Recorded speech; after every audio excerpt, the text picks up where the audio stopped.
Paul Maurice is at the mic right now. I'm your host, Kirby Lupol, joined alongside my co-host, Cody Stevens and Nick Levine. Here with another Panthers loss here today, 5-1 to the New Jersey Devils. We are going to have a little special Tankathon mini segment later on today. We're going to be running it for the first time. As you can see at the bottom of the screen there, pretty much mathematically eliminated here. Guys, I didn't like the effort tonight. There was some frustration with me off air. Nick, you know that. But I'm not just using everything as an excuse right now. And I think you have a Paul Maurice quote there, Nick. Yeah, this is actually from our guy, Jim Biringer, as Cody waves the symbolic white flag, presumably on the season. And you see 15-4, the record needed. From our guy, Jim Biringer, who was at the game tonight, obviously. A quote from Paul Maurice post-game: "You can make all the excuses for the loss tonight. We weren't good enough to win tonight." And yeah, I think that alone tonight, I'll speak briefly on the game. Puck management wasn't just bad. It was probably the worst I've ever seen from this group. Not just from this group, from any NHL hockey team I've ever seen. It was comically bad. Like they were. No, Toronto and Philadelphia might say that last night. I didn't catch the game because it was on Prime, but I heard the same. Kirby, it almost looked like they were doing it on purpose. That's how bad these turnovers were, particularly in the neutral zone. Paul Maurice, I don't know if you caught it. Cody, I don't know if you caught it. He said, Bob, get up the damn ice. Bob, get up the ice. He was not happy, visibly angry when Darren Pang interviewed him in the middle of the first period. I mean, completely frustrated. I think the individual effort, execution, details, absolutely atrocious tonight. And we no care for the puck. No care for the win. Tonight, we were not good, awful, and we didn't deserve to win. I also do think that ties into the bigger picture, which we'll talk about later. Tonight, it was comically bad, almost like they were doing it on purpose. That's how bad it was. This is a pretty visual representation of this team right now. There's nothing freaking left. And it's a combination of all these things. Is it still, just to jump in, Cody, I know you're going to go on here. Is it acceptable to play like that tonight, though?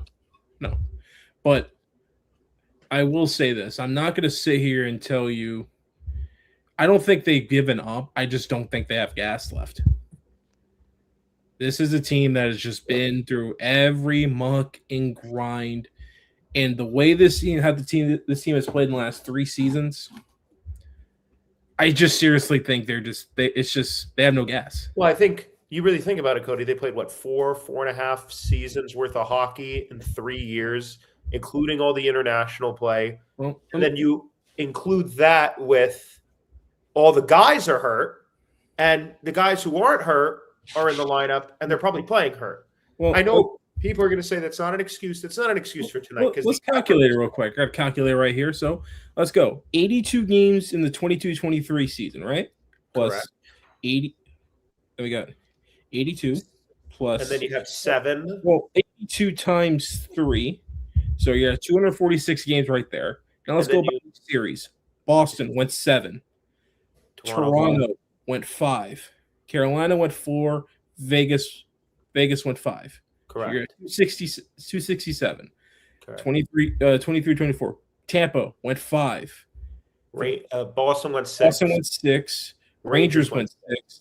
Oilers went 7. So you got 291. Correct. Last season. Tampa went 5. Toronto went 7. Carolina went 5. Edmonton went 6. You're at 314. Then you include the how many games have we played this year? Well, we're at 61 now. All right. So you're at 375 games played over the past 3 seasons, that's not including international play. Not including international play, which is probably another 20 games, which puts you close to 400. Okay. 375 divided by 82, Cody, is 4.57. So you've played about four seasons and 57% of another one in 4.5 seasons, basically. And 3 years. And it caught up to Tampa, and that's where they've kind of been in the last 3 years. Oh, is that your boy? Shout out to my guy Larry here, Kirby. Start booking the cruise. That's right. The season is over. Over. We'll be covering NHL playoff games here. Yeah. But whether it's from here, my house, or NCL, whatever it is, we'll be covering it. But here's the way. But I know Kirby was pissed off there. I don't know how Nick was, but for me, it's just I want to be pissed, but I just can't because I understand what's happening. Oh, I can be. You could be. I mean, you're fine with that. But we played this whole season with minimum $17 million on LTIR. Minimum. I'm not mad about the injury stuff. That's the thing that everyone brings up. I'm fired up about a lot of things going on right now. I want to talk about Bob here right now. We're getting into Jones. That's our best player tonight. So I mean, actually, let's go ahead. Show the Petry tweet first by me earlier today. I put this out earlier today. Everyone was rejoicing. Jeff Petry isn't in the lineup. Hallelujah. We're going to have exciting hockey to watch here tonight. Cody, if you can share it on the screen there. Give me a second here. Yep. And I said, Nick, I've talked to you about this off air repeatedly. If Petry is our biggest problem, we've got way more concerns here. Well, here's the thing. I think there has been an overvaluation of that sixth defense spot. Let's go back a year. Nate Schmidt wasn't very good through the first couple months of the year, and it didn't cost us this much hockey. Dang.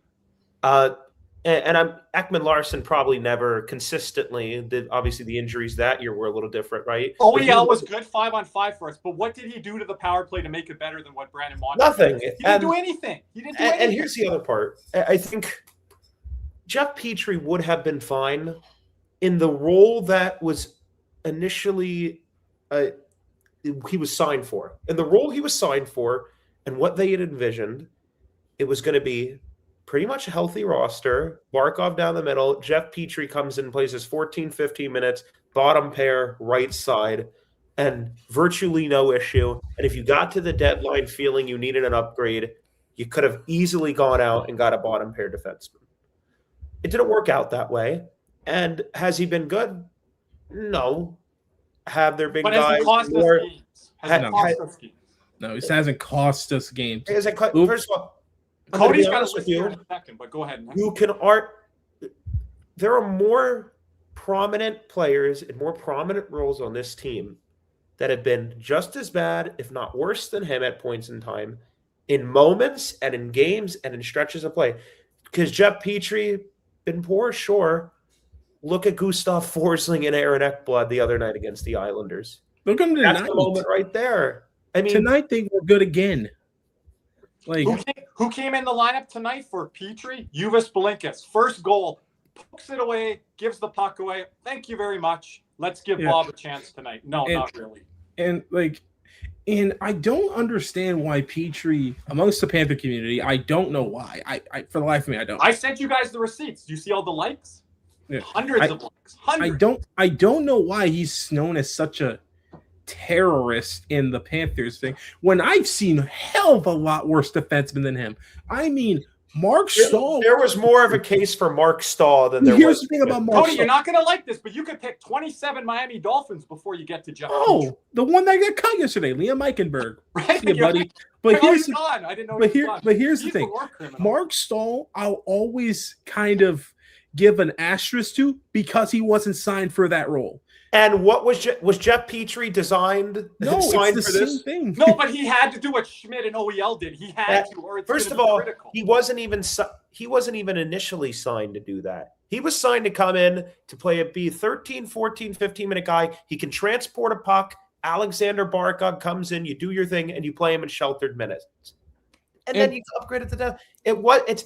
Again, I think we're focused on the sixth defense spot, which do we need to upgrade there next year? Probably, I think, and that's not because Jeff Petry's been bad. But Nick, fans are more focused on Jeff Petry than we are, that we do post-game shows for hours and hours.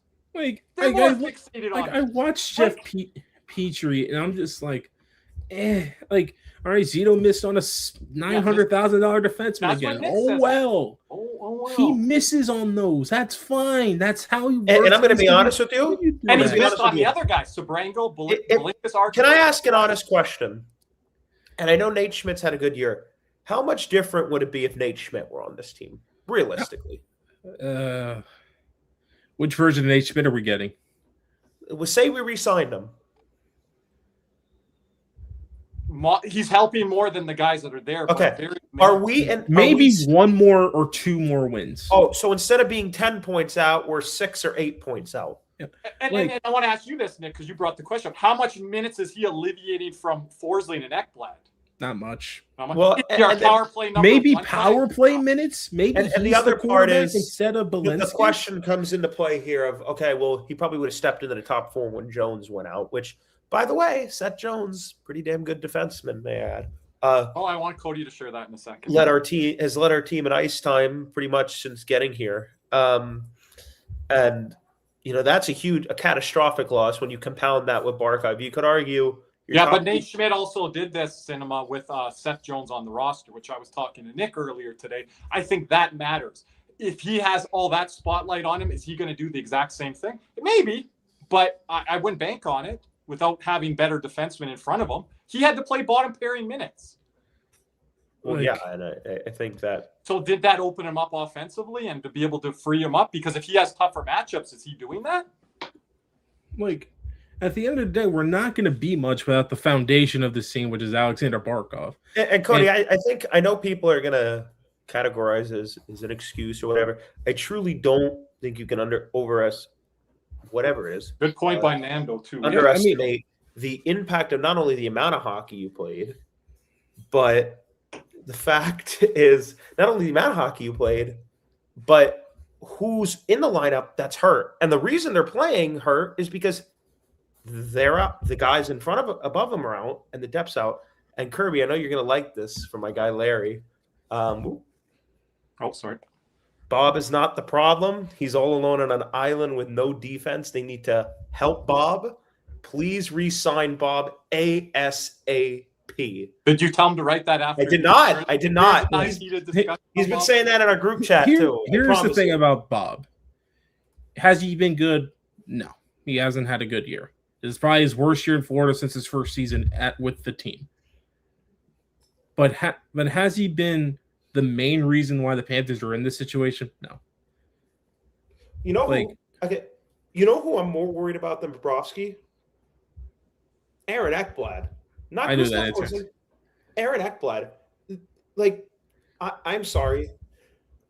It was a good AAV, sure. But this team has been constructed over the years not to have a number one defenseman, but to have 3 top pair guys. It was the case with Brandon Montour, who led the team in ice time and ran the power play.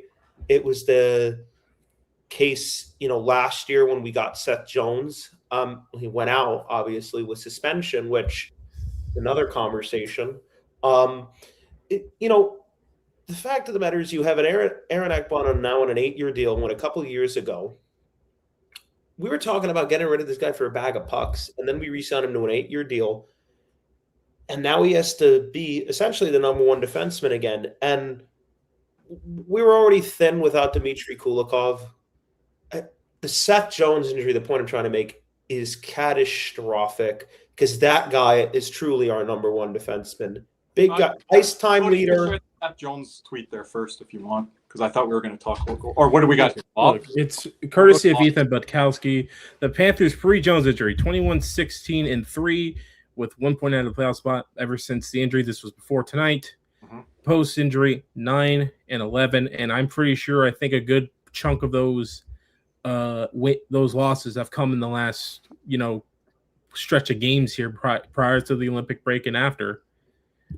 And you're falling farther and farther out of playoff spot in.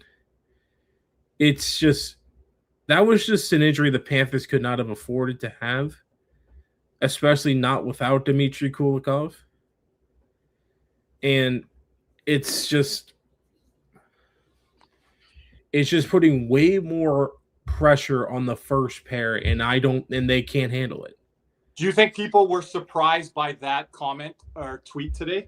That no. his numbers are that good? You don't think people are? Because I think that was eye-opening for a lot of people. And then people were debating that Seth Jones wasn't our best defenseman last year in the playoffs. He absolutely was. There were people debating he wasn't our best defenseman this season. And look, I mean, what? He was, I mean, truly has been a horse for us since getting here. I mean, it was thrust into a very poor position, an uncomfortable position by basically having to become our number one defenseman his second game with the Florida Panthers because Aaron Ekblad got suspended. And the same thing this year. He's been our ice time leader. I mean, we were right there when Seth Jones was in the lineup. I mean, we were either in the playoffs. There was one point we were second in the division before Christmas. And then we kind of hovered around there to that wild card spot. We were right there, actually. 1, 2, 3 points out, had a game in hand here, a game in there and there. You know, right there in striking distance. We had treaded water.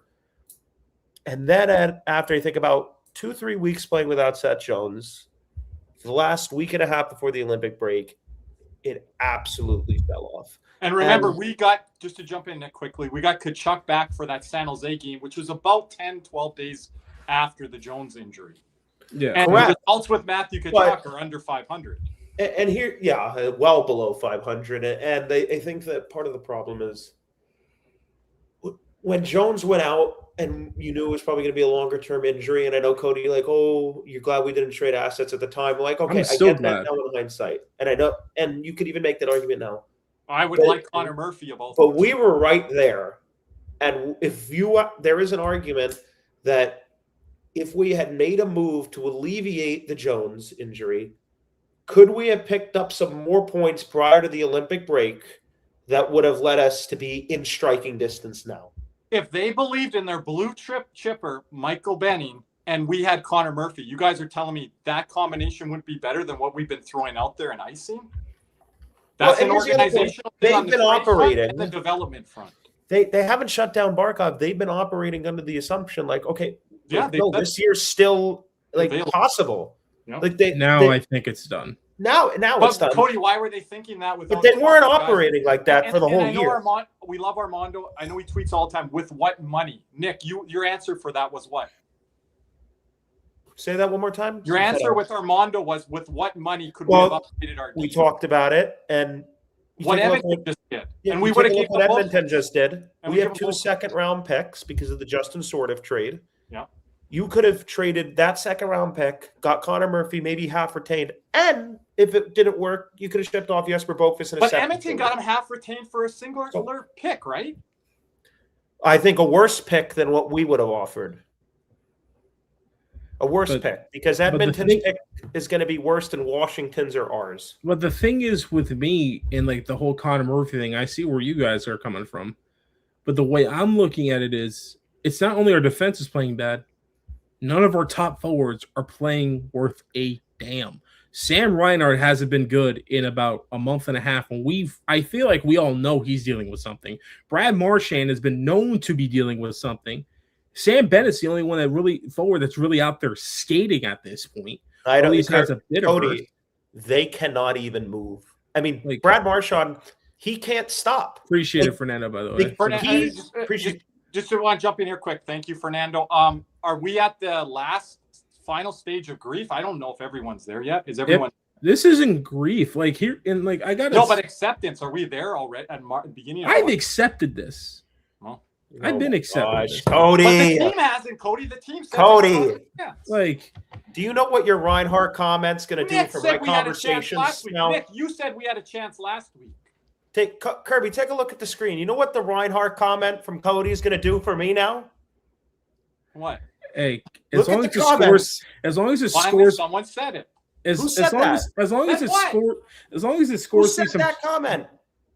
Who said what comment? I was in the chat. Finally, someone said it. Said what? His mother, Nick Kirby. All right, freaking. At least just score. Said what though? Are we at the end of the grief? Yeah, Reinhart. Yeah, she was like, because she's like, finally someone said like Reinhart hasn't been good in like a month and a half. But he's been one of our best players this year. Yeah, for the first half. Okay, but who on the defense has played well this year, had their best? But here's the thing, you're not hearing me. No one. You're not hearing me. But when you guys are talking about Connor Murphy, and I'm sitting here watching, Reinhardt is not 100%. He's not playing well. Marchand's not 100%. He's not playing well. Kachuk can't do much with the freaking corpses of those guys. I don't want to speak for Michelle here, because I know Michelle, but she's not saying because he's injured, Cody. You're just saying that he hasn't played well, but you think it's due to an injury. I think it's due to an injury. Which we still have to find out. We don't know all the injuries yet. I better hope the whole defense is injured, because none of them have had a good year. I guarantee you Ekblad's playing through something. Did we not maybe there was a reason why best defenseman. Did we not go through the theory maybe the reason they were turning pucks over what looked like intentionally is because they bought into the tank? Like, fall off for Verhoff? Have they listened to us? But they're not that type of team, Nick. No. You hear what the media says, and the team, they're not that type of team. Just here's an analogy I want to use. Ready? The Leafs are that type of team. The Panthers are. Every other team in the NHL, and I'm not saying every other team, whatever. No. I think most teams in the NHL, they're driving their car either downhill or on a flat road. The Florida Panthers are pushing their car that has the E on the gas tank up a hill. That's what this is. Well, there's a lot of hardware in there and rings and stuff holding. Yeah, but here's the thing. In that car, we still need a damn oil change. We're running out of transmission fluid. The coolant's low, so everything's overheating. The Freon's out in the AC, so guess what? Everyone's hot and pissed off in the car. Cody, you know how to deal with cars. You can fix that in half a day. I know, but here's the thing. When you're on the highway, where are you going to get the supplies from? So I'm hoping you know. We ain't going on a highway. We're going up a hill. We're going over a bridge. No, we're on Alligator Alley where there's nothing but a road and a fucking swamp.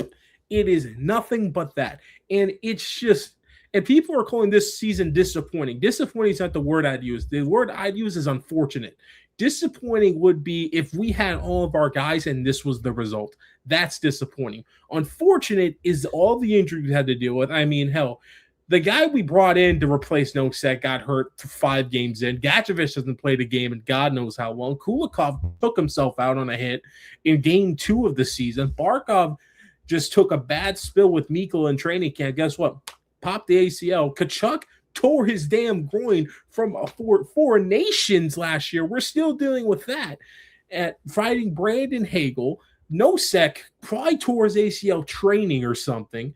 Okay, hold on. With Nosek, is that in Nick J. Levine W? I was coming on air today, Nick. I didn't tell you this off air, but didn't you say, guys, he ain't coming back till March? In March, April, end of season is you what said. I I think you said March, and he's back right at the beginning. When you said that, what was that, in September? Yeah. So that's I was told majority of the year to, if not the whole year. And the team wasn't reporting that. They were saying he was a lot closer. They weren't sure. There was a lot of going on. And here's the worst part. All the injuries I just said, I had not even said all of them. Etsu about burned himself cooking a freaking steak. Jones took a slap shot off the collarbone. In Miami. Which we didn't think was that bad. Please, Cody, put up the Bob tweet, because this ties into this now. Why does everyone have an injury allowance, an excuse allowance, but our goaltender that arguably brought us to 3 Stanley Cups, and Nick, you could say if you disagree with me on this, the team needed Bob as much as Bob needed the team. And they're done with them. No, look, it's been a rough year. There's no question, and he's been poor, but a lot of other guys have been much more poor than him. Look at these names I have on the list here. Guys going to the playoffs, Cody, Nick. Well, but it's not because of them. No, but we have the worst goalie by goals saved above expected. There's no other core goaltending going on. Why doesn't he have the excuse, Cody? Can I ask a question on the goals saved above expected? If that is such a telling stat, why do all these teams want Jordan Binnington? Who's last on that list, by the way? Some teams want Binnington, some don't want to take the chance. I would take a chance. If I'm looking at Tristan Jarry in net, Aiden Hill, are you kidding me? It's just Anthony Stolar's making 3.75. But Cody, some fans don't want to pay Bob $4 or $5 million. But they'll pay Stolar's last year what he just got. Easily would have done that. But people have been trying to replace Bob for his entirety of his contract. And there have been always 3 consistent guys that on this team people have tried to replace over and over and over again. And it's the same 3. Alexander Barkov, Aaron Ekblad, Sergei Bobrovsky. Yeah. What? Like, We appreciate it, Larry. Oh, the big 20. Oh, Larry. Wow. Larry coming in. Appreciate Hey, Larry, it. I already loved your Bob comments because I was fired up about Bob coming in. We'll get some Bob talk. Larry, but we'll get to the trade deadline after the ad break. We appreciate. Just stay tuned. We'll get to that. We're gonna get to the trade options, draft options, Tankathon, all of that after the break. But here's the thing. Bob stuff, Cody. You're right on that. But okay, I would have moved one of those three. You know which one, Ekblad. But I was never moving Bob, and I didn't want to move Barkov. If Huberdeau or Ekblad had to go, I was fine with it. You know that. But Bob has got this team to where it's at. He hasn't been dragged along from this team. And now the fans and everyone say this guy's cooked. I'm not talking about bringing back on a 4 or 5 year deal. I'm talking about bringing back on 1 or 2 years with incentive-laden deals. But Stolarz has a long contract, and they don't even want him anymore. Look, if Job's like, hey, like 2 years, $6 million, I'm perfectly fine with that. Like that's the market value, right? Fans don't want to pay $5 or $6 million, though, Cody. Markstrom's making $6 million at the same age. And he doesn't have nearly the resume Bob's had the last 3 seasons. It's just like it annoys me a bit because it's a bit of like it's like I hate that "what have you done for me lately" crowd when that guy's proven it for 3 consecutive years. And it makes me frustrated because part of the fan base is saying, I know it's not everyone, but part of the fan base and a lot of it is saying that. And then at the rink when he plays well, it's Bobby. It feels so disingenuous to me. Like it frustrates me as a supporter of the goalie union, leader of the goalie union. And Nick, I said off air, yeah, maybe I'm a little bit biased on goaltending, but I'm also going to stick up for the guy that got us to where we're at. Well, again, I want to make my case very clear. Has Bob been poor this year? Below average, poor, whatever. You say poor, I say below average. Okay, fine. yes. Whatever. But I don't think that means he's cooked. Because here's the thing. I think it's very hard to judge this season on long-term narratives based off just this year. And I'll say the same thing for Bob. I mean, look, we knew we were a stout defensive team, but there are so many different aspects that with Bobrovsky and, maybe ones we'll hear about in the coming days, weeks. Kirby, you know what I'm referring to. And I'm not against it. I just don't know how probable it is. There are different types of issues that have caused this and have contributed to not only guys playing worse, but also the whole team playing worse. And the thing with Bobrovsky is we've seen this kind of up and down thing with him throughout the couple of years. When I watch him, I don't think it's technical. I don't think he looks his age. I don't think he doesn't look like Luongo did when it struggled for him to get up out of stances and after like a flurry around the net. He got up. I think he's having a rough year combined with the fact that the whole team around him is having a piss poor year, and it compounds. But some fans said all we need is James Reimer goaltending and we're fine. Where did we get with James Reimer? Where did the Toronto Maple Leafs get with James Reimer? Game 7, round 1? That's what we want in net? A non-proven goalie, a non-commodity that's going to come in there. And you guys, we could talk about names after the break. I know, Cody, you're going to bring up the big fish. We could talk about Wallstad in Minnesota. But, yeah, these are great options. I don't know how probable they are. But if we don't run with Bob next year in a 1A, 1B role, I'm worried what we have in net. And, guys, look at the bottom of the screen. Are we scoring enough goals? Are we keeping enough out? And by keeping enough out, is that all on Bob or is that on the defense too? Well, it's also hard to judge, thank you again, Larry, when he has no help. But I look at the advanced analytics. You're not going to sit here and tell me that the defense for the most part of the year has been good. We're watching the game. No, but here's let me jump in real quickly because here's the thing. Here's 2 big stats why we're at. 1 goal saved above expected. We're not good in that category either. You want to know what other category we're bottom in the league at? You want to know what category we're bottom in the league at? Goals scored above expected. We're negative 20 or 25 to 30. No one's talking about that I'm seeing. We can't score and we can't keep the puck out on net. We can't generate nothing because the only guy that can generate something right now is what? Maybe Sam Bennett on a rush or Matthew Tkachuk on an elite type of pass? Lundell once in a while. This is a minor trade, sort of Cole Smith has been traded to the Vegas Golden Knights in exchange for a 3rd-round pick. Cole Smith is going for a 3rd. All right, AJ Greer. AJ Greer, goodbye. I thought it's a buyer's market. I thought. Well, I guess not. It depends on the team. Well, let's see what you. But Cody, you make good points there. But again, like that could be concerning next year. But I think Barkov helps a lot of that. But we're also missing our best defenseman, and we mentioned Seth Jones, but it's Alexander Barkov. So, like, tonight, if you guys were watching the game, we're going to wrap on the game here. I noticed how much our centerman, even Nosek coming back in the line for his first game, had to come back in the own zone and help the defense. It's like, so, yeah, we can say we're not getting enough offense, but I think the forwards are having to do a lot of work in their own end this year. Yeah, here's the thing, ready? James Reimer wasn't winning you 2 cups and 3. James Reimer wasn't taking you to 3 straight cup finals and 2 straight cup wins. Let alone a conference final. But here's the thing, let alone a 2nd round.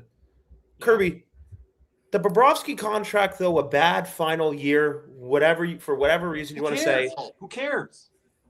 3 of those 7 years we've ended in the Stanley Cup final. 2 of them we've been the Stanley Cup champs. And I want to say this has not been Bob's worst year, Nick. It was the 1st or 2nd year in Florida. Nowhere near. Well, yeah. And look, that's why that's poor years, Nick. Those are 4 years. This is part of a 7-year deal, and we got what we needed out of the deal. But here's the thing. More than any team would have. But here's the thing, John. You're worried about getting into the playoffs. Let me ask you something. What goalie has even taken us as far as Sergei Bobrovsky has in the last 25 years of this franchise? Name me one. All right, you can't because there hasn't been one. You have to go back further than that. Beezer couldn't hold the candle to what Bob did in 22-23. I don't care what any of the old heads say. And look, Kirby, I know you're not going to like it because you're a big maybe fan. Once, but Bob did it more than once. But here's the thing. Yeah. Bob, I know people say Alex Lyon got us to the playoffs, okay? And then Bob cleaned up Alex, and then Bob cleaned up the Alex Lyon's mess out of a 3-1 series hole. But we're going to crown those 9 games as legendary as they were. We went 7-2, right? But you know what you're going to say, Cody? We also needed Buddy Robinson and other things to go our way too. Yeah. So, okay, if everyone wants to look at Alex Lyon, I'm here for that discussion. You know what I'm also here for? Alex Lyon also lost the job in Detroit and ran out of gas. Yeah, and here's at the side of the road. Here's also the other thing about the Alex Lyon thing. Florida would have won that Boston series in 6 games if he wasn't so horribly putrid in games 1 and 2. Like that goal he allowed against Marchand, if you want to talk about bad oh Bob my during this regular season, well, that was backbreaking. Really, it should have been the game that series should have ended way earlier. Yeah. And Game 5, we could thank our luckies. Where would this organization be if we don't get through that Game 5 and where we are? And how would that be looked at? Line would be looked at favorably now. Who got them out of that? Like Nick said, Bob. All right, so I have the. Hey, by the way, that wasn't a good team he was playing behind me. Everyone romanticizes it. That was individuals. I'm not gonna lie. I may have over-exaggerated the goals scored above expected, but still, this is the guy you guys. Some people take as the Bible. Look, we're 25th. Cody, I don't see that getting talked about a lot. The teams we're chasing right now. Yeah, they're 1 and 2. You know what our fan base? You want to know what's really scary, by the way? Guys have been been snake bitten. The expected goals are really good. It'll come around. It'll turn around. Look at the bottom of the screen. Well, it hasn't. Where we're ranked. Look at our power play. Look at our 5v5. First of all, it hasn't. First of all, I don't know how you look at And Kachuk's back, right, Nick? Well, I'll look at this tonight. We turned over the puck. Ridiculous. Fernando put it in the chat. We need they need to add a turnover stat into hockey because giveaways ain't good enough. If you could put that stat back up on the screen just for a second, I want to just show you guys something that's really, really scary, and I'll wait for you to put it back up. It's the team that not at the top, not at the bottom. We're in the middle, dominating right in the freaking middle. Number 14, the Tampa Bay Lightning. The fact that they're doing what they're doing with but Boston is plus 30. 30. And who would have had Boston this year? They didn't even think that. Yeah. Gentlemen, we have the guest in the building. Oh, okay. And he's got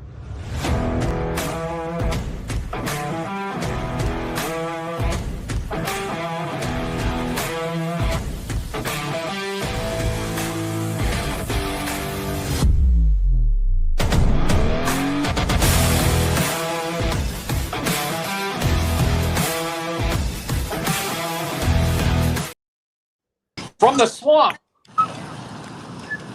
Jersey Jim. What's up, gentlemen? How we doing? Well, we're fired up. We're fired up. Fired up? You fired up? Yeah. We're not fired up for the reasons you think, but we're fired. Like, it's not even because of the game. The game was like a microcosm of the season we've had. We're kind of just breaking down everything of like kind of what's gone wrong in this season.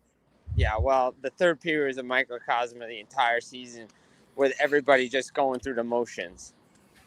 Yeah, I mean, that empty net goal was like, on a drop pass. Yeah, we're giving up all those extra goals. That ain't going to look good on the number. and here's the thing. And the biggest damning thing, we had 2 shots on goal in the third period of the game. We had nothing in the final 16 minutes of that period, by the way. Everybody just went through the motions. That's all it was. Sorry, I'm walking back to my car. So. What was the feeling in the rink tonight, Jim? Just what you saw and everything, just to kind of break it down, encapsulate it. I mean, look, I'm going to just say that, like, they came out strong. I thought they played really well first period. It was 1-1, and then it wasn't. And it's like the little scrums and everything that usually ignite the Panthers ignited the Devils. And it's just like – and Paul Maurice said it best after the game, right? He's like, we tried to do things to generate offense that we don't normally do. And that's a sign of desperation, by the way. It was. And he's like, we can use all the excuses tonight in the world. We weren't good enough to win. Like, plain and simple. He's like, plain and simple. We weren't good enough. He praised the goaltending. He said Bob Brovsky was excellent tonight. We didn't help out our goalie. Team didn't play well. So, I mean, it's just a bad game by the Florida Panthers.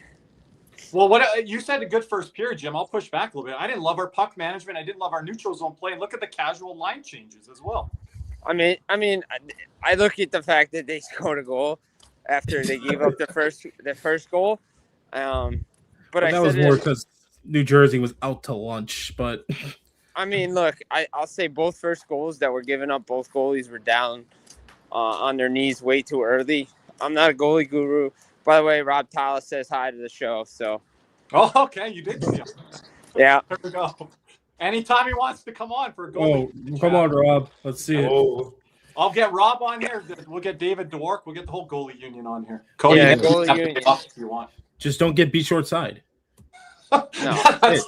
I'm not seeing that. I did see a bad angle goal. I saw it last game.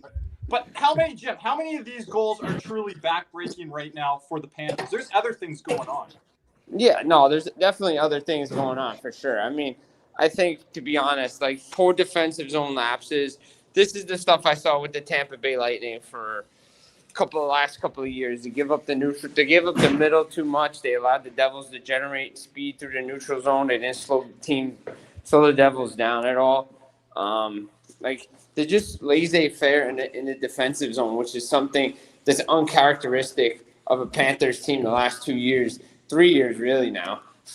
So can you get on Sylvain Lefebvre about that? Is it personnel? Is it like Cody's mentioning a lot, like they're tired, exhausted? What is it?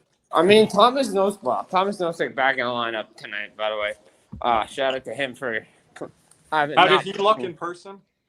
He didn't look too bad. I mean, he's got a nice busted lip, I'll say that. But yeah, but I think there's definitely fatigue with this team. You can clearly see it. There's definitely guys that are not 100% right now. Well, and like Jim, Brad Marchand can't even do a hockey stop. I mean, he'll fall down before he stops. I wouldn't be shocked if he gets shut down. I mean, by Thursday. There are 3 guys that should be shut down. Yeah. 3. Like Ekblad, Marchand, Reinhart. Like those are the main 3 I'm looking at. Even if Forsling a bit. It wouldn't surprise me if Forsling's hurt. I think all these guys are hurt and all these guys are tired. Like that's the issue for me. Like they're tired and they're hurt. Right? They need a summer in Cabo or something. They need to do something. Like they need an exorcism of some sort. I don't know. Just me. Jim, unless they already went to the Devil's Crossroads and wished away their soul for these championships, Nick. Well, I mean, I think you take a look at the season, and there's so many different ways that it's gone wrong. I mean, Jim, I used this analogy before you got on. It's like all the other teams are either driving downhill or driving on a flat road, and the Panthers have a car, gas tanks on empty, and they're pushing it up a hill. I mean, Yeah, it's a fair analogy, no doubt. There's just no way. Like, I mean, and it's not coincidental. It's not a coincidence that Sam Reinhart, Brad Marchand, Sergei Bobrovsky, I don't know if you've heard anything, all of a sudden, the last couple of months in particular, or at some point in the year, just completely stopped producing or doing what they needed to do.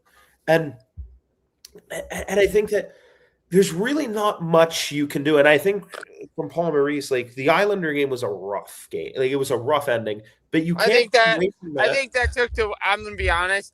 Whatever happened at the end of that game carried over in this game. Yeah, like there's no question. This team is just deflated after a loss like that. He said look, I don't think you can hate their game. The 3 games out of the break, I don't think you can sit here and say you're not happy with the effort. No, I mean, I think the issue was for me. I think the issue is like how you lost those games. Like those were points you needed, and now it's over. So, I mean, I don't know. Shout out Matthew with the 199. We met Ron Talis mentioned we love Matthew's got his ears locked in there. I mean, look, I think this is a Panthers team that's definitely tired. I think they're just ready for a break, to be honest. Like, they're ready for the season to be over. Guys are hurt. Guys need to be shut down. And I don't want to use the word tank, but do you think they'll do certain things to increase the chances of a top 10 pick being secured? No, I mean, look, I think Nosek said it best. He's like, we all know the Barkov injury didn't help. No kidding. Like, tell me something I don't know. I'm not trying to be sarcastic here. Like, I know, like, everybody knows. But, like, they can't say it. Right. Like, do I think this team's going to give up? No.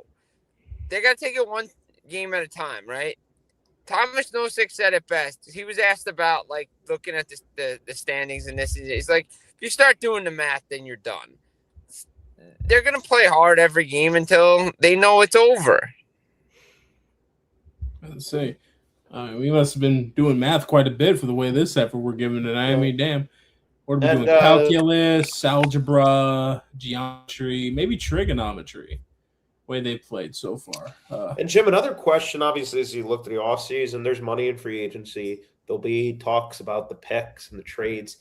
I mean, one of the things we mentioned, obviously, the Seth Jones injury being catastrophic. Barkov is probably the first thing that hindered the season. The second biggest one is Seth Jones.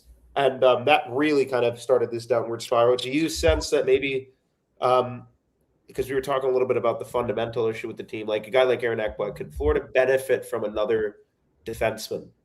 Yeah. I mean, they needed a defenseman since Kulikov went out. Like, I don't know what to tell you. Like, yeah, they could benefit from a defenseman. I'm just curious. Like, I was talking with some people tonight. We're like, despite the being quiet, somebody's like, there's always something that comes out of nowhere. I don't know. Are you foreshadowing a bit there, Jim? I'm not saying it's Panther related, but knowing Bill Zito, if he thinks his team is defensively flawed, he may try to fix something at the trade deadline for next season. Yeah, like I have. Well, that's what we've heard, and I was texting you. I haven't put it past Zito that people may be upset that he isn't selling, but I wouldn't be surprised if he's buying for next year. Yeah, I think he traded. Like because I think Mackie Samoskevich, we didn't even say it here tonight. He got demoted again. Yeah, I think his days in Florida are done. Yeah, Mackie went down the lineup again. And Vilmanis went up. More ice time for Vilmanis, and it's just aren't they trying to showcase him, Jim Mackie, and then he's on the fourth line at the end of the night. It's like, what are we doing here? Yeah, I mean, famous last words. What are we doing here? That has been a wasted experiment this year. Like, you can say all the injuries the Panthers have had, but Mackie Samoskevich, he was should under the have more than microscope. 5 goals right now. Like, he's No, he playing should. with The way he talent. played last year, he should have had more than 5 goals. And then there was one play on the wall. I think it was the first or second period. It's a 50-50 battle, and he just loses it. And then there's nothing else on the play. I'm going to say this. This is the most thing. And you guys know I've been on this guy all year. I love the way Paul Maurice talks about Anton Lundell. Yeah, he was saying, Lundell's understanding now what it takes to be a first-line center in this league. You get tired, fatigue. But now he knows that the offensive ability is there, and that goal tonight was just a product of that. Look, and we already know how glowingly Paul Maurice speaks on Anton Lundell, and I think probably around league circles, that's probably about how they talk about him as well. And it's just, if it wasn't for Sam Bennett and I'd be able to play with anyone that without talent or whatever, he would be the second line center on this team. Yeah. Well, I mean, I always said this. I always said if Bennett left, Lundell was moving up. That's why I was never worried about Bennett leaving. Yeah, because you had Lundell. You had the second best center in the league right now. We have a question here, super chat. Thank you very much, Matthew, for Jim here. Did Rob Tallis say much about the defense or anyone that you talked with? He just shook his head. He just shook his head. Oh, Nick! Now you know how I feel about the defense tonight, because I was fired up off air. And The defense was atrocious tonight. Jim, I said it off the bat. And 10 minutes into the game, Nick. And Jim, I said it off the bat. Look, he said this. He's like, the goaltending is only so much the goaltender can do. If the defense isn't helping out in front of him. Thank you. Cody says no short side goals. Hey, how about defense? Help me out or I'm going to hack you in the back of the ankle. Yeah, so. Well, don't allow the goal to Horvat. It goes both ways. And Cody, you're a defensive defenseman, so you should respect that. Because I understand the short side goals. I had a beautiful tip playing this morning with I don't argue with Cody about it. If you don't like those goals, then I'll do better. I won't let them in. No. But I want defense in front of me. All right. Well, it's almost time for me to drive home. So. We'll drive safe, Jim. It was nice seeing you. But it's good to see you. I figured I'd do it while I was on the way back. It was hard to find a spot in the arena. I wanted the arena ambiance or whatever. We appreciate the effort anyway. We appreciate you, Cody. Jim. Hold on. Don't sign off yet, Cody. This is off-air stuff, but Jim, we need you on Friday. Nick and I need you. Are you available? We can make time for you guys. Don't worry. There we go. We need you for an hour. Jersey Jim, baby, the man. There we go. I'll make some time for you. Yes, you need a Phil Cody spot in there. Yeah, because I work on Friday, but we'll make some time. We'll make some time for you. Don't worry. Yes, sir. No problem. Appreciate it, Jim. As we say goodbye to our boy Jim Biringer at Full Press Hockey, check out his content. Let's hear a word from our sponsor, Caneswear. Panthers fever is here. Are you geared up? Caneswear in Davie is the place for all your Florida Panthers needs.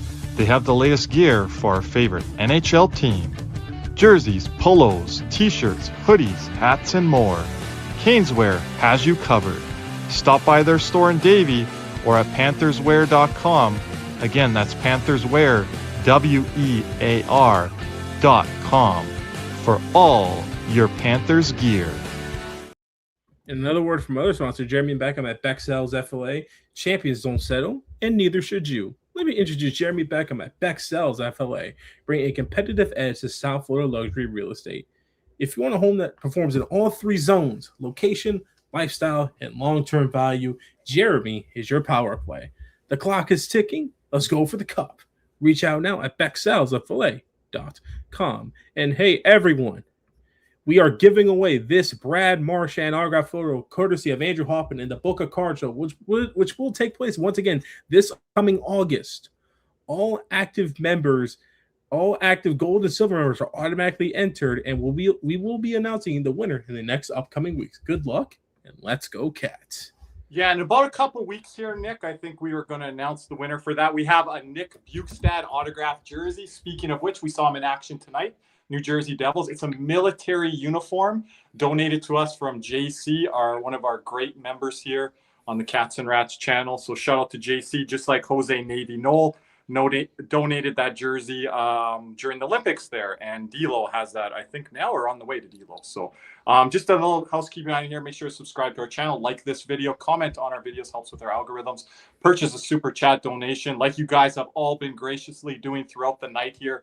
Appreciate all the super chats coming in here tonight. You can buy a membership, as Cody stated, gold, silver, and bronze. The gold and silver, if you upgrade to that, you'll be more eligible for more perks, and you can gift memberships to other members of the community. And we're going to have a members only stream coming up here really soon. Don't know if we're going to be able to pull it off tomorrow night, but we'll try to do one post deadline, and I'll try to make some time. I mean, but boys, enough with the depressing talk of this season. Oh yeah, Tankathon. Let's go. Are we doing that yet? Tankathon. Are we doing it? Tankathon. Okay, All hold on. Rules, Cody, because we didn't talk off here. We're only doing one per night, one per spin, and whoever wants to do it can do it. Cody, are you starting us off? I'll start us off here. Okay, Hey, come on, baby. Let's go. Explain it here. Explain it a little bit to people that are new to this. Okay, so Tankathon is a website or whatever that shows the all of the upcoming draft lottery odds for every sport except for the NFL, because guess what? The NFL doesn't have a draft lottery. Worst team gets the worst pick. Yeah, simple as that. They need to fix their system. Not necessarily. It's really hard to tank in football, but But here we go. Okay, so explain our odds every night, because they will. This change. is a sit right here. Cannot believe we're doing it this quickly, but. Well, no, you guys, come on. We're 2-8 in our last 10, buddy. Like, no, I mean, I'm not talking about in the season. I'm talking about in the years. This is the old Panthers era. Okay, I want to say this off top with the Cats and Rats, with FLA Cats. Since I've been doing content, since I've been doing anything of this form, I've never been in this mode of tank.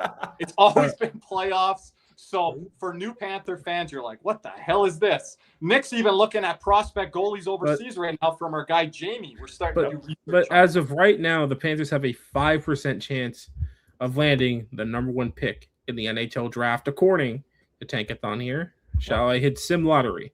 Yes. Whenever you're ready. We're doing it once only. 3, 2, 1. Oh my gosh! Yes! No way! Yes! No way! Yes! Yes! Oh, they want to do it tonight, huh?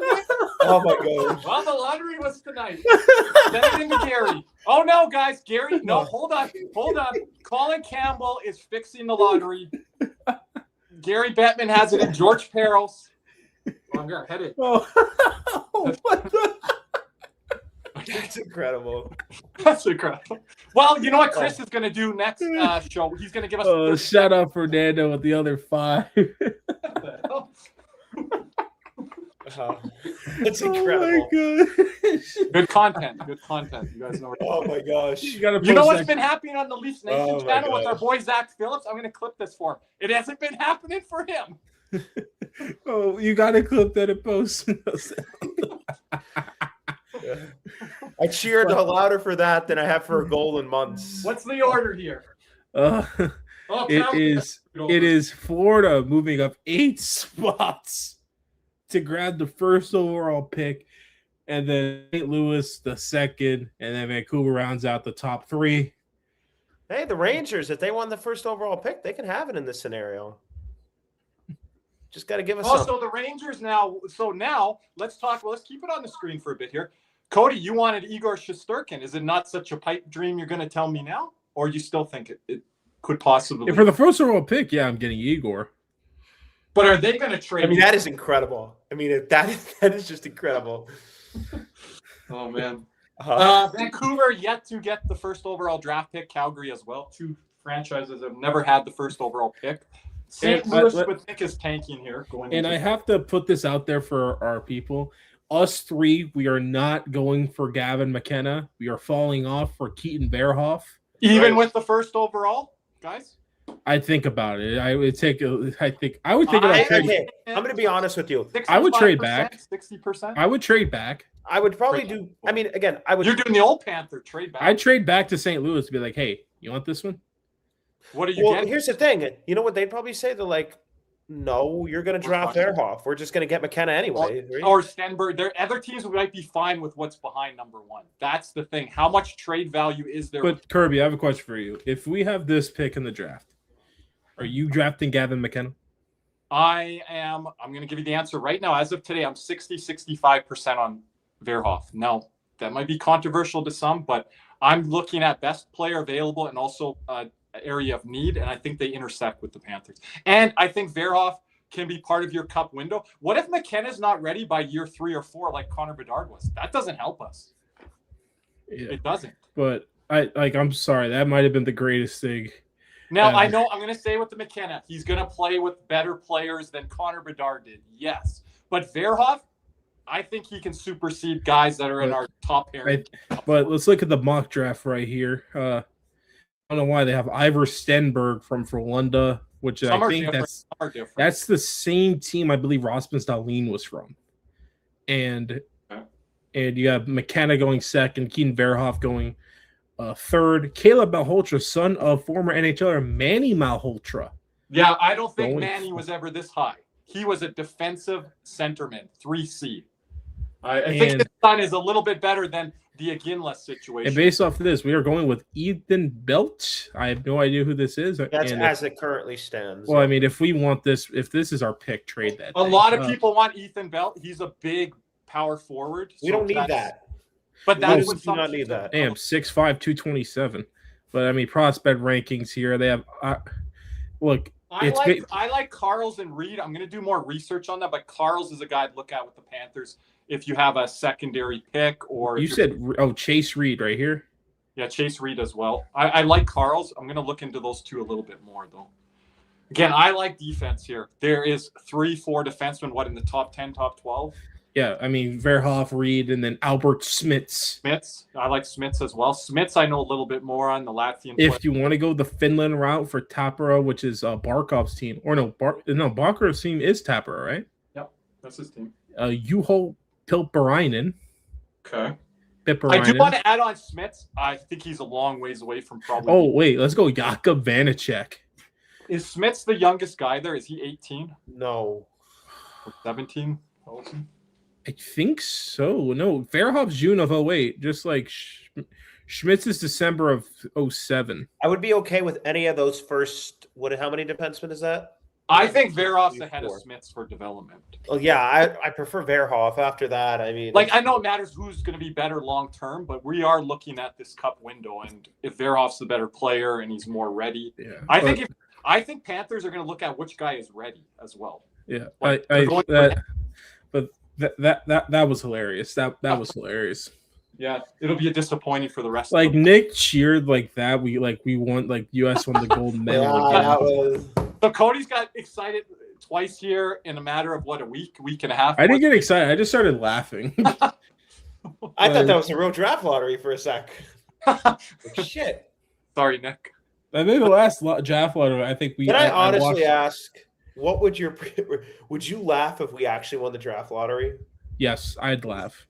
I would this year. I was frustrated when we didn't win it for Nathan McKinnon, but I was pissed. Who we got was pretty damn good, but I was a little disappointed when we didn't get Lafreniere. I'm not gonna lie. I wanted. Oh, he gets so hung up on him. But genuinely, I would be laughing. There's years I don't want to win the lottery. The 1 year was, and I'm not saying this. But we're in a cup window and just like this. Yakupov. If we did this in the middle of the cup window, guys, people will be pissed. And Steve Dangles would be like Colin Campbell. Like, people are going to be pissed at us if I tweet this out. First time we done it. Are you gonna? We'll put it out tomorrow. Like it's live. It's right here. Like we didn't do it on any other lives. You can watch them all. We didn't do any of this. I'm telling you. Does this that was just for the Panthers and the Cats and Rats here? Like what happened here tonight? Does this? What if it happens next time? Well, because we got swept by Tampa, but then remember when I was doing content and guys, you jumped aboard with me. We got Matthew Tkachuk. That's the first night I met you, Nick. Yeah, it is. I have a question though. Wouldn't it be hilarious? We just did that and the Panthers win like 15 straight. Yeah, you know what? Then we'd really have. I mean, we'd obviously be okay with it. Well, that means we make the playoffs then, or we miss. We just miss. No, that'd be 30 extra points, so we'd probably be close to making Oh, it then. that's the worst possible thing. No, Close. that's literally the worst. I Yeah, hope that's not what this indicated here tonight. So, but that got a little. I've been fired up all day, and now I'm even messed up. like I feel like what's funny is like you weren't even fired up about the game. No, I'm fired up about narratives and long-term things and things that are being set out there right now on the team that I'm just The only not with thing at all, man. I go back to my favorite thing. Nick's gonna get up. He could say what he wants, but Nick, I've gotten these battles and wars with the fan base before, and I could say how it's. I am well aware of Maurice, Matthew Tkachuk, Bobrovsky. I can go on and on. Like Ekblad. I think that's still to be I think determined. the Ekblad thing I think the Ekblad thing actually got closer than most realized. But, I actually held my decorum on Ekblad.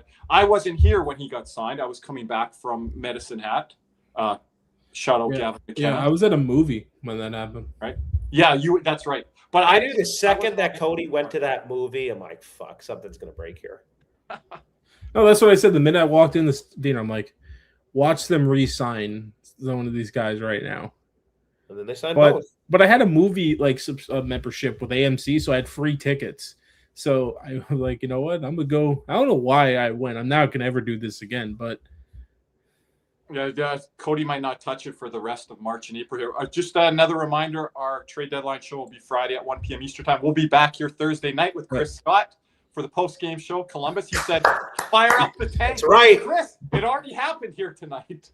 Yes, sir. What? Like, should we get Chris? You know what's gonna happen? I want Chris to spin the wheel next. He's gonna come on, and we're gonna win.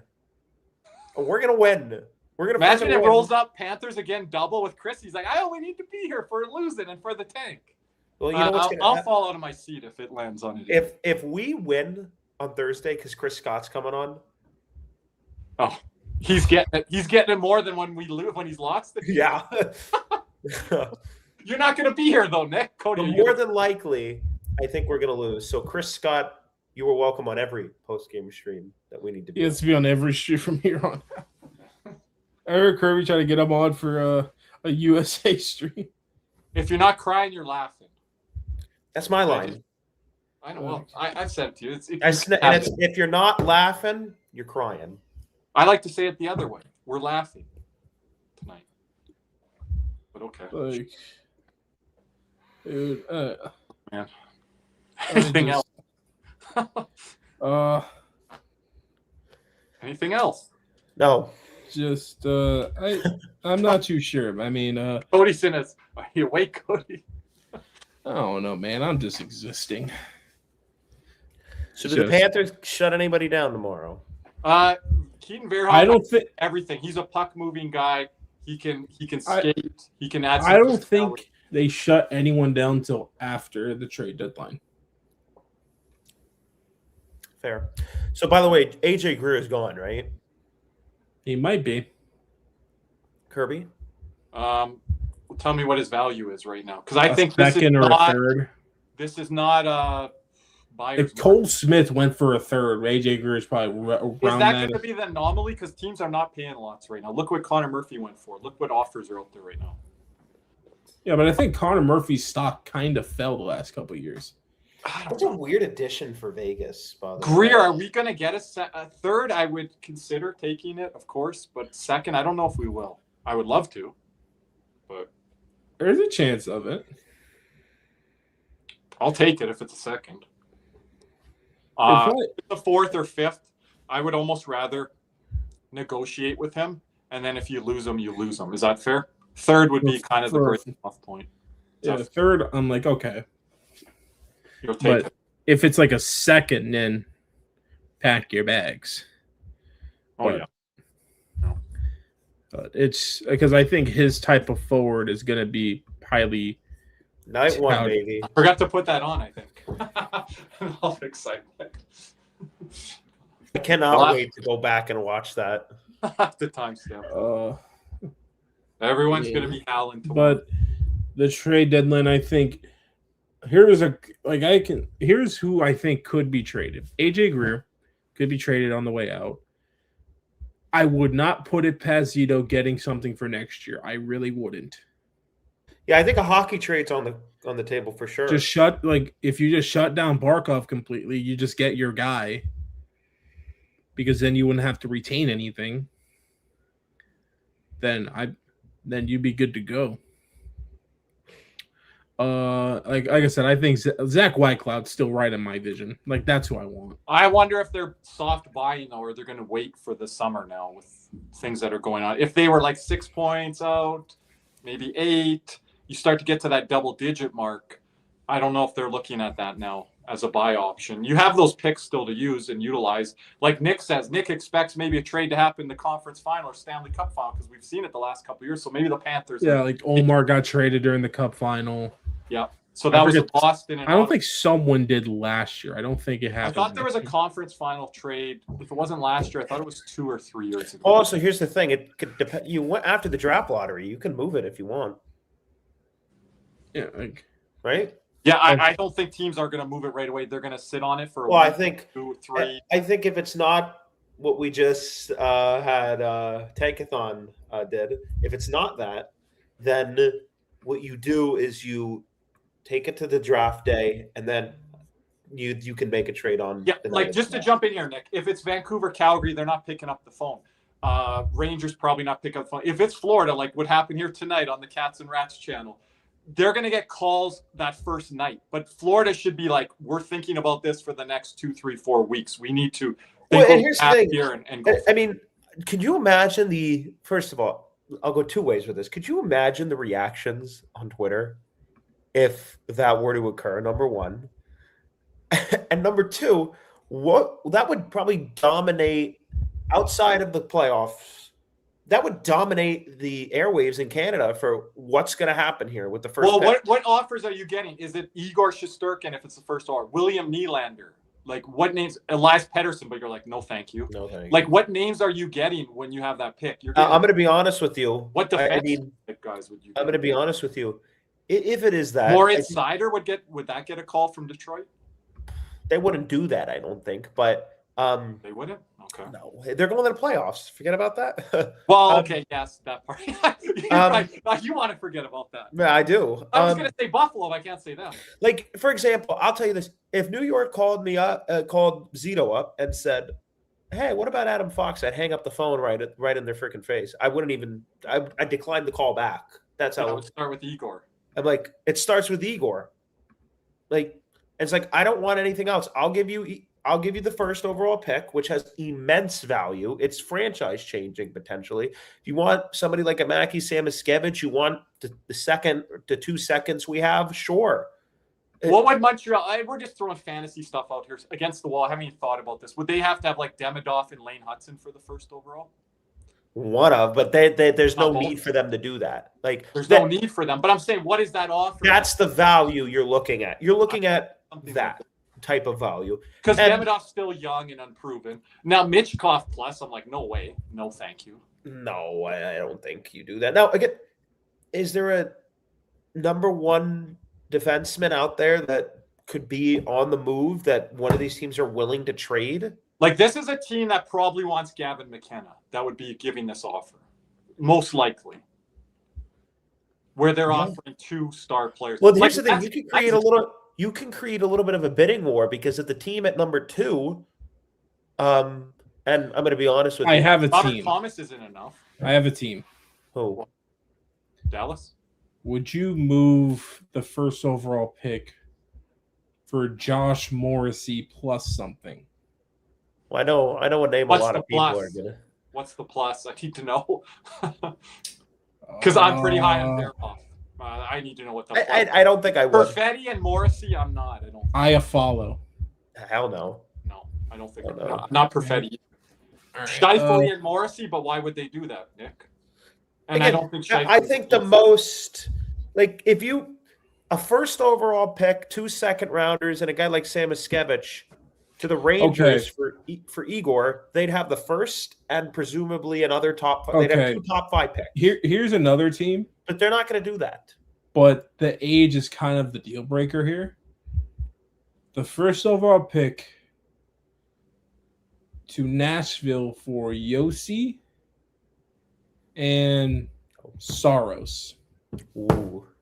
That's monster contracts coming back. That is like for sure a Florida type deal with the. But here's the thing. I don't love it. I don't love it with the Saros thing. But that means you need to win the next 2 cups. And there's a lot of pressure on Saros, like immense pressure. Like you have to win. It's like win or bust. I don't know. I mean, I'm going to say this, and I know people. I get where Cody's coming. I know Ranger fans. You could call me crazy or whatever. The only thing I'm willing to move for the first overall pick in that scenario is Igor Shesterkin. You're not even like you're not looking at Dallas or other teams that like. Why would they do that? Why would a contending team do that? Dallas to give you 3 pieces because their pool is deep. The guys they have and the guys underneath. Yeah, they're a team that could do it. Dallas, a contending. Would you don't think a contending team wants to do it? Would you move the first overall pick to Dallas? Yep. For Thomas Harley. Oh. And Jason Robertson. And they could throw in a third like Maverick Bork or something or someone else. Like they have a deep pool. Liam Bischel too. Like you get 3 pieces from. You don't think Dallas would do that, Nick? I think they could throw in 3 to 4 pieces for. I'm like, well, if I'm Florida. Because like Thomas, like I like Verloc. Nick is really thinking about this one because I know he likes Robo. I have a question. What do we do with Carter? What about Wyatt Johnson? Do you know what Thomas Harley just got paid? Decent amount, but like is it 8? Isn't it close to double digits? I don't think it's that. I thought it would be closer to if he has been paid. I think it's a very Oh yeah, he got 10-5. Oh, did he? I am not making Thomas Harley the highest paid. I thought he was around 8. I am not making Thomas Harley the highest paid player on our team. That's ridiculous. Come on. No, but Cody also threw in Robertson. And then Robertson needs an extension. But Verhaeghe goes the other way. No, I think Dallas is a contending team that can make a pitch. I'm telling you. For me, it's realistically speaking, Igor. And here's the thing. You're not even a goalie. All right. So the first overall pick to Carolina. And hold on, before anyone says anything, Sorokin and Schaefer ain't happening. For Carolina, you get Jacob Slavin, Seth Jarvis. Oh. Give me another defenseman. Jalen Chatfield. And who? Jalen Chatfield. Yeah, I don't think Carolina does that. And you could call them crazy, whatever. But would you take it? I mean, the value's good. I would like the Dallas one better, but the Carolina one works. Okay. The Nashville one scares me though. Okay. How about this? For the window. You trade the first overall pick because let's say this team wants to rebuild. They want to start fresh. Oh, I know where you're going with this. What team am I going to say? Toronto. Because I do think this team's a little bit of a rut. I don't think New Jersey wants to start fresh. No, I just think this team's in a rut, and they keep changing coaches every year, and it's just not going to work. Columbus. You go to Columbus, and they're like, hey, Zach Werenski. That's Igor level. And but hold on, who are they looking to draft? Are they taking McKenna or are they going McKenna? They're getting rid of a defenseman there. Okay, and then who? I don't love Kent Johnson or someone else you're going to throw out there. You get Werenski. Who do they have? Greaves? Who? Jet Greaves? Yeah, you throw him in there. That's pretty good. And that made me a third. Would it be a pick? Would it be a prospect? No, we're going for the cup window. Boone Jenner. So you want Mason Marchment? You want to throw him in there. See what happens. Would you take that? No.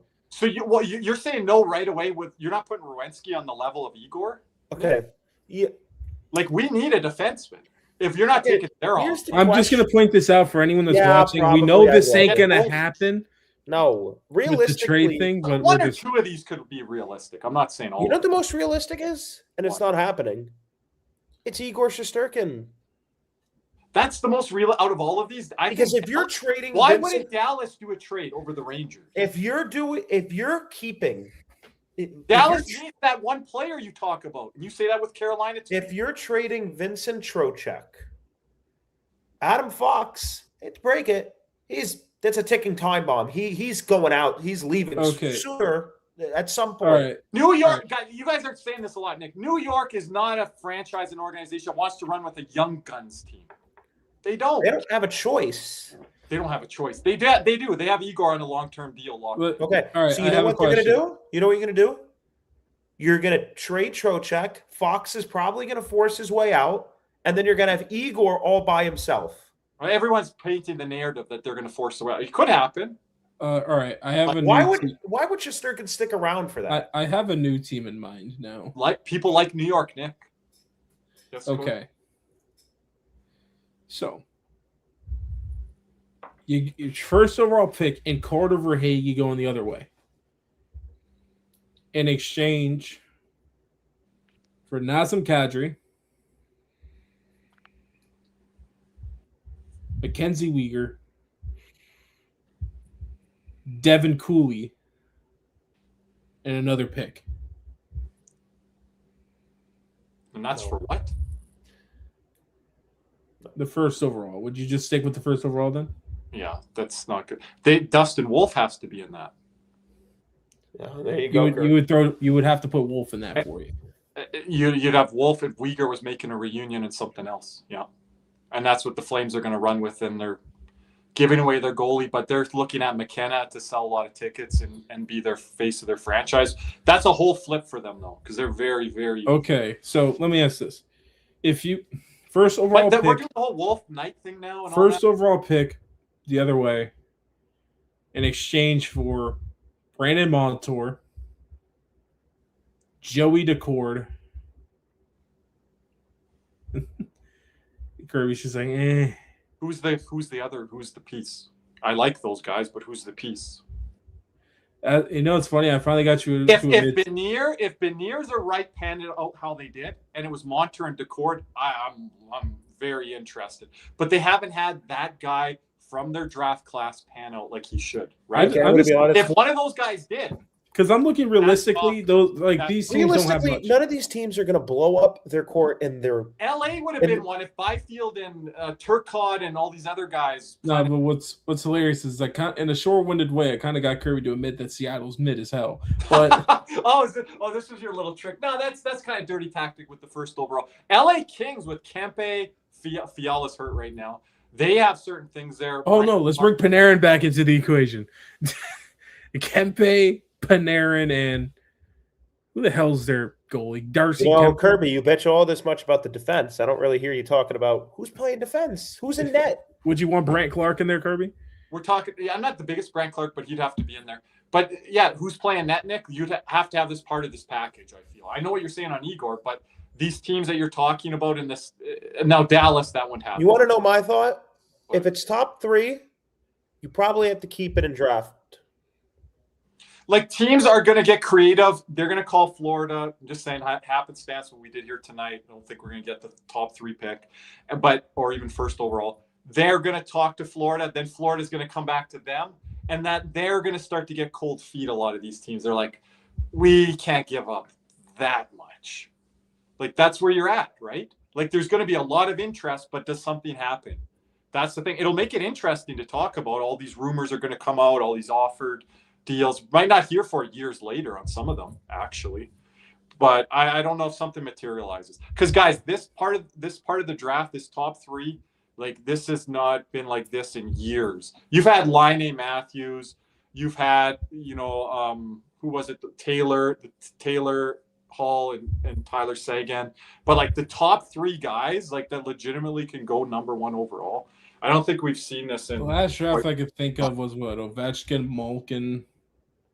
Yeah, and it wasn't Crosby because he was the other year because of the lockout. I don't know third that year. Oh, third that year. Was it Getzlav?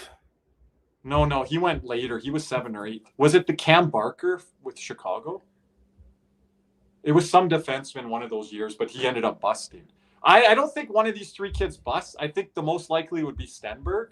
But I think if he goes to the right team, Vancouver loves him. Like that mock draft you saw there. I've seen him on a lot of Vancouver mock drafts.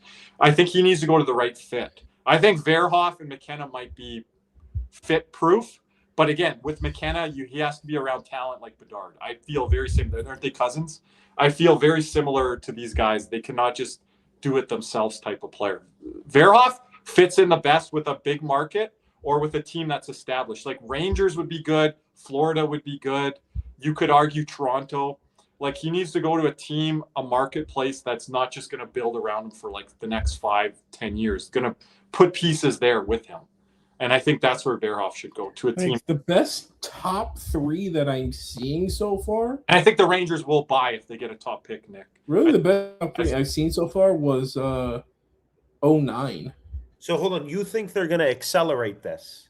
If they got the 1st or 2nd overall pick, they got Verhoff or McKenna, they're buying into those guys. They're not just sitting there and doing a slow. I'll be on the record for it. I don't know if it happens in the first month or 3 months, but that 6 to 18 months, they're not sitting back like Chicago. I have a question for you guys. Which is a better top 3 picks in the NHL draft? You have 2009, John Tavares, Victor Hedman, Matt Duchene. Those are the 3? Yeah. Versus this one, you're saying? Yeah. I do have to run here, gentlemen. All right. 2-3 minutes, but I would say that's good. I don't know.